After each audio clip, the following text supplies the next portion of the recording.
Years ago, before any of this, I was living in a second floor apartment with a balcony that you could barely turn around on. No yard, not even close to a yard, really. I had this stubborn little fig tree in a pot out there that a friend had basically given up on and just handed to me. First summer with it, nothing. Second summer, nothing. And then one morning, I slid the door open with my coffee, half asleep, and there was a fig. One single fig hanging there like it was the most normal thing in the world. I stood in the doorway and just looked at it. And I'm not going to pretend it was some huge dramatic moment, but something in me shifted right there that has never shifted back. See, that's the thing that I love about this. It's the whole reason why I care about the kind of growing that we do on this channel. You don't need land. You don't need some sprawling backyard. You don't need space like this. You don't need a greenhouse or any of the stuff that makes people think growing fruit isn't for them. You just need a pot, a bit of sun, and enough patience to stick with it. That fig tree taught me that a balcony is enough. A patio is enough. A concrete step outside a rented apartment, that's enough too.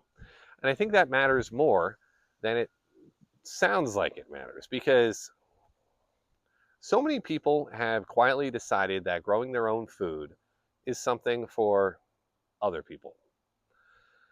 People with acreage, people with money and space and time. And that's not true. It's just not true at all. It bugs me that so many people believe that. The whole idea that you have to own a big piece of the world before you're allowed to grow something, I don't buy that. A dwarf tree in a 5-gallon pot doesn't care that you rent. It'll fruit for you just the same. There's also something about fruit specifically that gets me in a way that I can't quite shake. Vegetables are wonderful. Don't get me wrong. But a vegetable is kind of a one season handshake. A fruit tree is a relationship. So a fruit tree is, we're going to take like that little tree, it's going to be with you through moves and jobs and whole chapters of your life. And it asks so little in return. You give it a bigger pot, every so often, you feed it, you don't let it dry out, and it just keeps showing up season after season, quietly getting better. I find that to be genuinely moving. In a world where almost nothing sticks around, a fruit tree in a pot sticks around. And the waiting. The waiting is the part that I've made peace with. And honestly, I've come to love it. When you plant a tree in a pot, you're making a small bet on the future.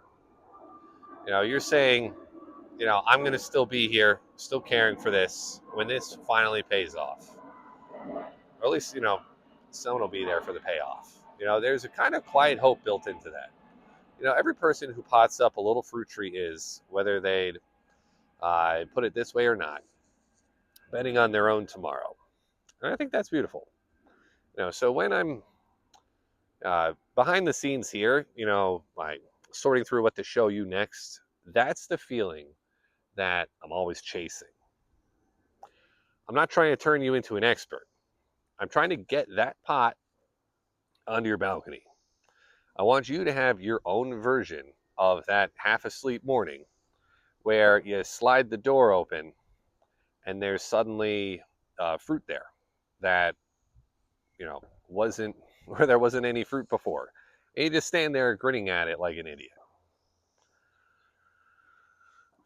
That fig tree, by the way, is still going. It's in a different place now, obviously, different balcony, but the same tree, and it still fruits every year. It's outlasted more things in my life than I would care to admit. And every single time that it does its thing, I think about that first lonely fig and the guy standing in the doorway who had no idea he had just found the thing that he'd end up building a whole channel around. That's why I love this. It's proof that you don't need that much. You just need a pot and a little faith. So go get yours started.